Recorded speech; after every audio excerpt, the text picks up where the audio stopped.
I thought a lot about this because I've worked at the library for, at the time of filming, almost 15 years now. And I've seen a lot of things come into the collection. We have so much stuff. We have furniture, we have everything in the circulating collection, we have shells, we have uniforms, we've got all sorts of things. And it's impossible to know all of it. Like even our computer system doesn't know all of it because there's just so much. But I started thinking about who I am as a librarian, what's important to me, what I'm passionate about, what really signifies to me what I want to convey to our patrons when they walk through the door. And for me, that's really important because everyone who comes through the door, of course, is a patron, and I want them to know from us that no matter who they are, what they're reading, what they're trying to research, what they enjoy, whatever it is, it's valid. And I think for me, what shows that and what is the most significant for our collection based on that is actually the book 50 Shades of Grey. And the book came out in 2011. It was a huge thing when it came out. I think anyone who was alive and aware of news at the time had heard about this book. It was a big, big thing. And it was doing a lot to destigmatize a topic that a lot of people aren't comfortable with talking about.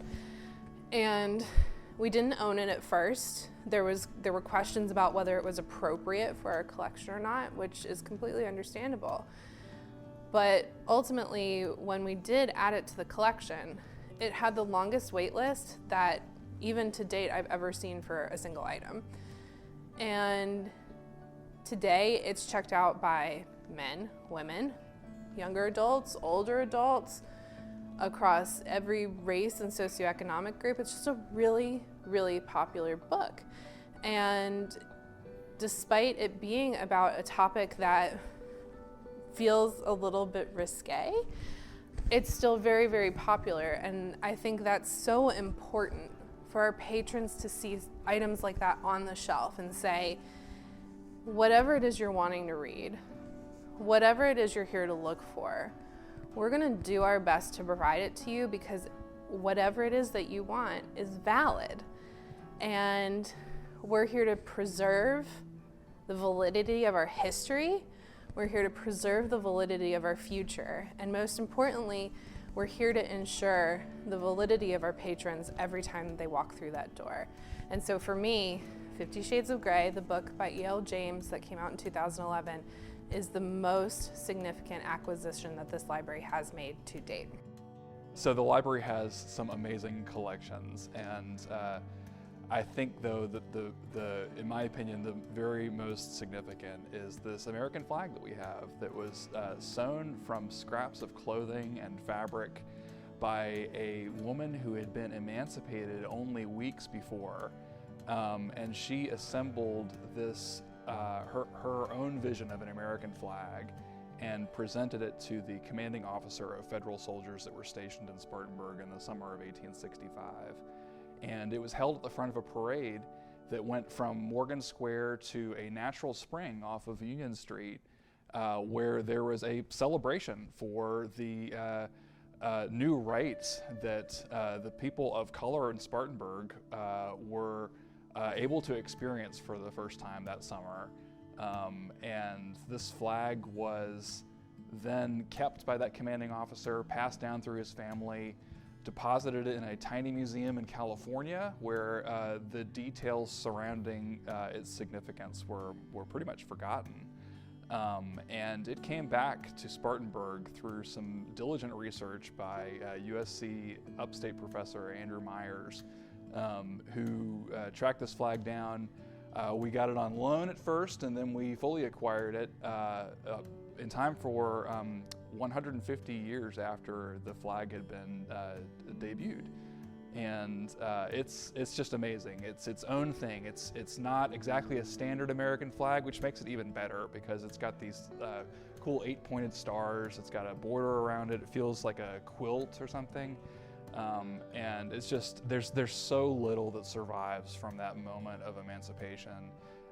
nationally. There's like scraps of paper that are, you know, the labor contracts that are signed that summer that sort of begin the sharecropping system that more or less replaces slavery. But that's not really, you're not excited to see a document where people are pledging to give 2/3 of their crop away. So something that's instead this symbol of American identity, that's a hopeful vision looking forward for the progress of gaining rights, which is something that we still are facing in this country and looking ahead towards. So I think that this is a banner of freedom and a banner of the progress of mankind. And I love that we have this as part of our collection. I think it's an amazing artifact, nationally as well as locally. So I have with me a small portion of our B&B Studios collection, specifically some of the aerial negatives we have. We don't have an exact number, but we think we probably have close to about 1 million of these little negatives. And they're just, for a photographic history of Spartanburg, there's really nothing you can beat when it comes to aerial negatives, because they can show you how an area changes, and it just shows such a wide range of the area that it's really kind of a great way to kind of look at how an area will change over the years through this kind of aerial lens.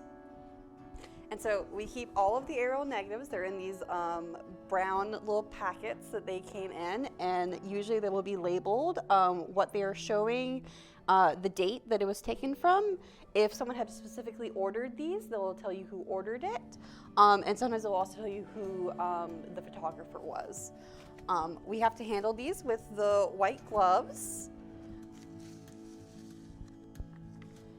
And so the trick with negatives in particular is that they're kind of hard to see. You have to kind of hold them up to the light, and you have to figure out which side is the right side, because for anyone who's used to negatives, it's usually the flip reverse is what you want to look at. And so to make these accessible to patrons, because they are otherwise pretty hard to use, we do digitize these. So you can see a good portion of these already online for you to look at. And the great thing about negatives is that we can scan them at a pretty high resolution, so you can actually zoom in much better on a negative than you could a photograph, which is really why it's great that we have these as negatives and not even as photographs.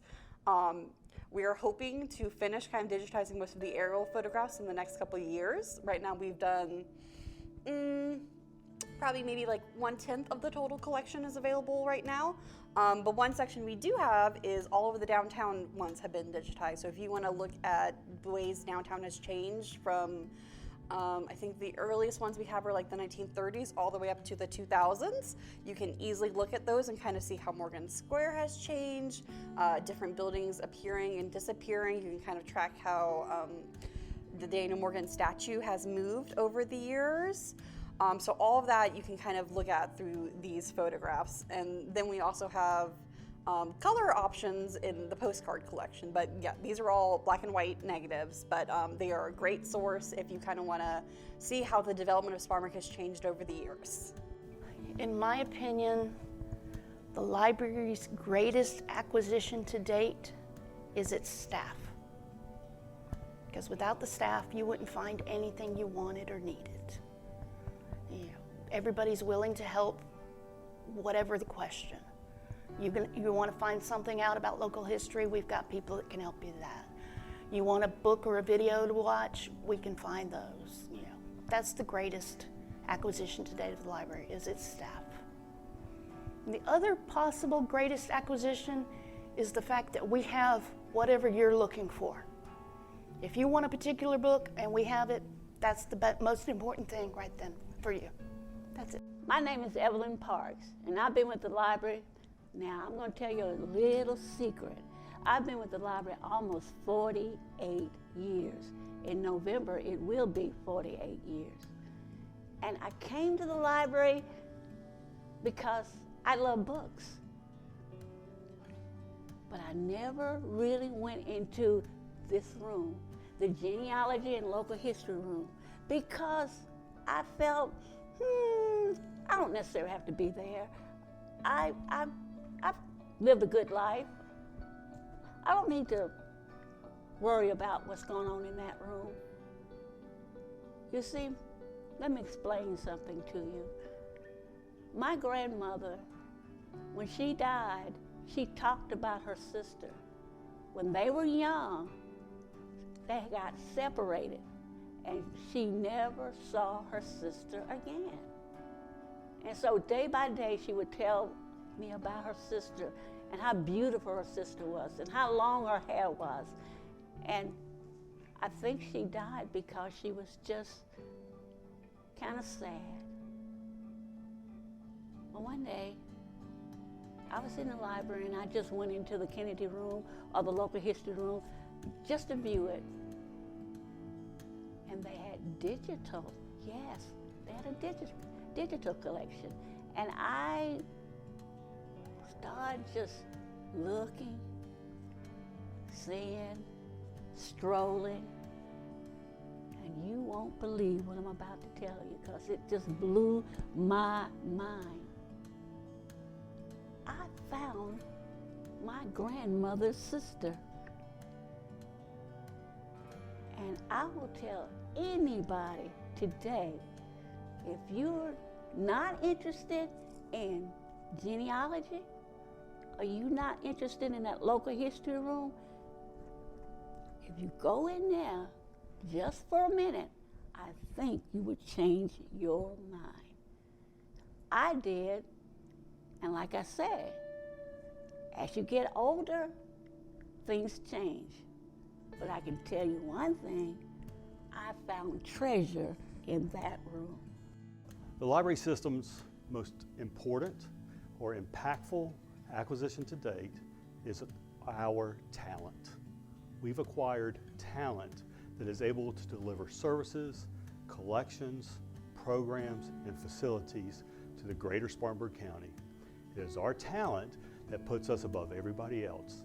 It is made up of individuals who have specific personal interests, but a common interest in meeting the needs of our community.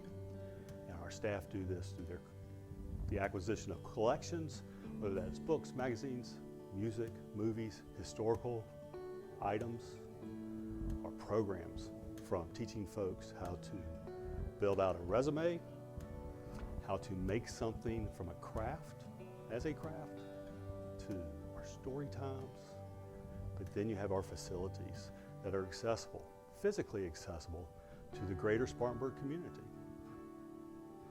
Then we have our staff, and they work together, bringing their talent so that collectively we are able to make the greatest impact on Spartanburg County. And that, to me, is our greatest acquisition. I think the most significant acquisition is probably the video game collection, so not a single thing, a whole entity. Ironically, I'm not a gamer, but I work with teens and video games are popular with a lot of teens, and I saw that libraries around the country were adding them to the collection, so I put together a proposal for a video game collection in